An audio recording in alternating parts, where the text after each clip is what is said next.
ҳамин падар хеш дорад, табор дорад, дӯст дорад, душман дорад, лек имрӯз маҷбур шуда як кора кунад. Аллакай хона буд, замин буд, чизе ки дар зиндагӣ дошт фурӯхт.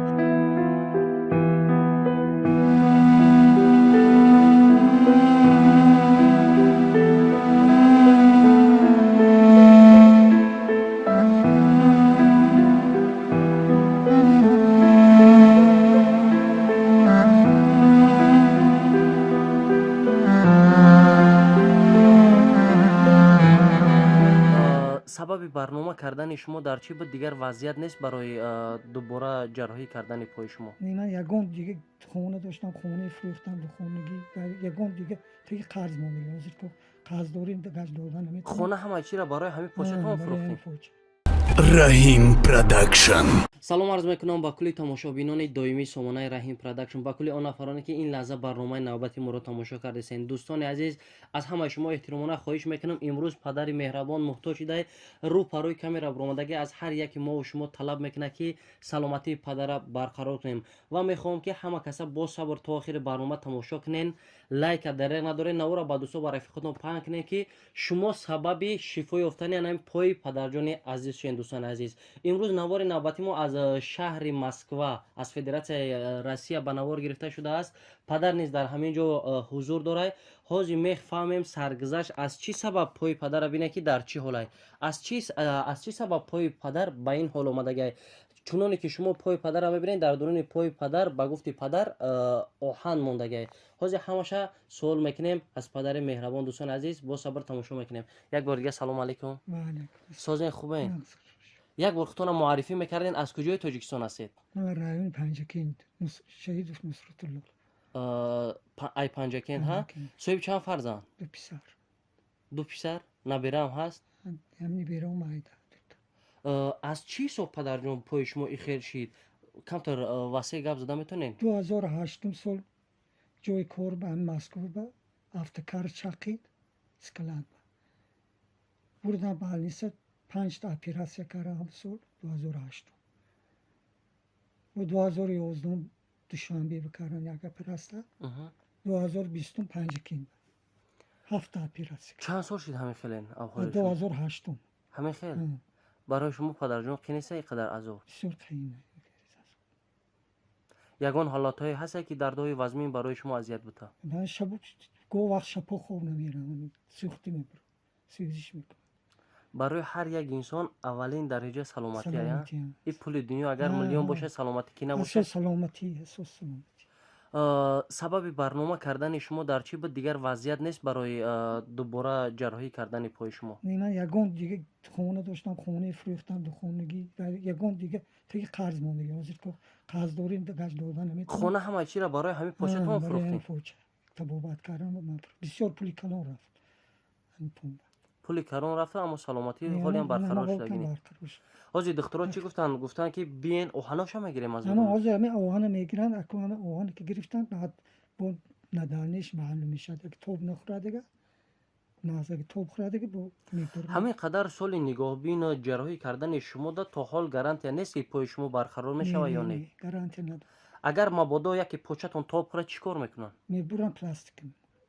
با این ایتالیا پای صنعی. پای صنعی اگر ایتالیا می کجا با اینجا نی. ایتالیا بنفرست.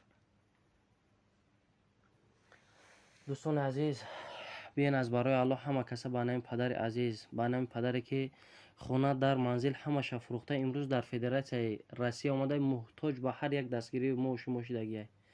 باوری کامل دارم دوستان عزیز که شما هیچ وقت پدر در نیمه راه نمیمونید. هر کس بچه نیزورا سال میدونم که امروز در سامانه یوتیوب بسیار شده همه خیلی نوارا. لیک دوستان عزیز، خداوند روزی پسیر در سر یگان بنده ایشانته. همه پدر خیش دارد، تبار دارد، دوست دارد، دشمن دارد، لیک امروز مجبور شده یک کار کنه. الکی خانه بود، زمین بود، چیزی که در زندگی داشت فروخت. دیگر علاج نیست برای سلامتی پدر برقرار کردن. آیا این هم انیق نیست که پای پدر سود میشوه یا نه؟ لیک برای درد مجبور پدر این کارا کنه. دوستان عزیز، همه کسا از شما احترامانه خواهش میکنم، پدر د کارتا دارای، این کارتا به نام نسب خودتون آیا؟ بون که اسخط ها؟ نام نسب تون؟ شهید نصرت الله. شهید نصرت الله. با کدام نامی رو پیوسته پدر جان؟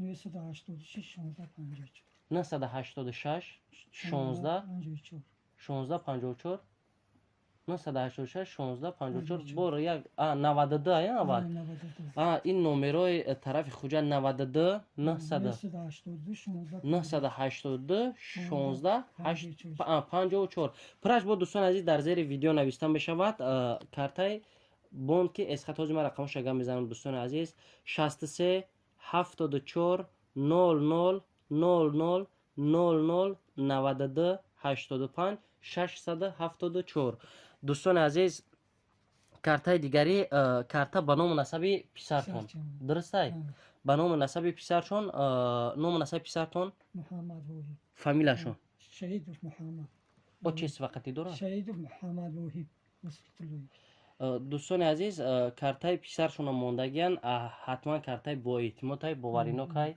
رقمای کارت شما گم میزنم زبیربانک 42 76 16 09 65 63 21 29 با نمره پلوس 7 916 354 46 46 پیوست کردگی.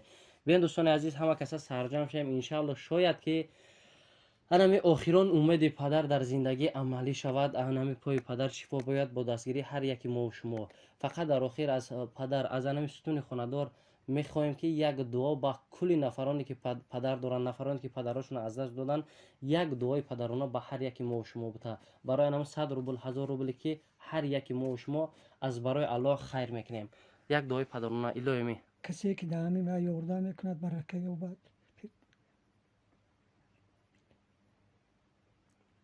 برکه یابد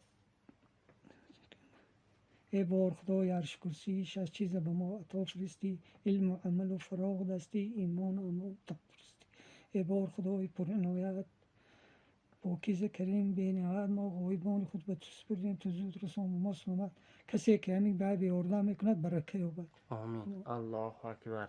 دوستان عزیز هزار آمد و هر یکی شما نوارا با دوستو با رفیقتون پند کنین یا لایک دریغ ندارین الله نگهبان هر یک ما و شما شوه نواری بعدنش ایشون میتیم که آیا آهنای پدر اگر گرفتن پوچش سوز میشه یا پوچش هم میبرن اگر که در اینجا باشیم انشالله با نواری بعدش پیشنهاد شما میکنیم خداوند نگهبان هر یکی ما و شما خیر دوستان عزیز تو برنامه آینده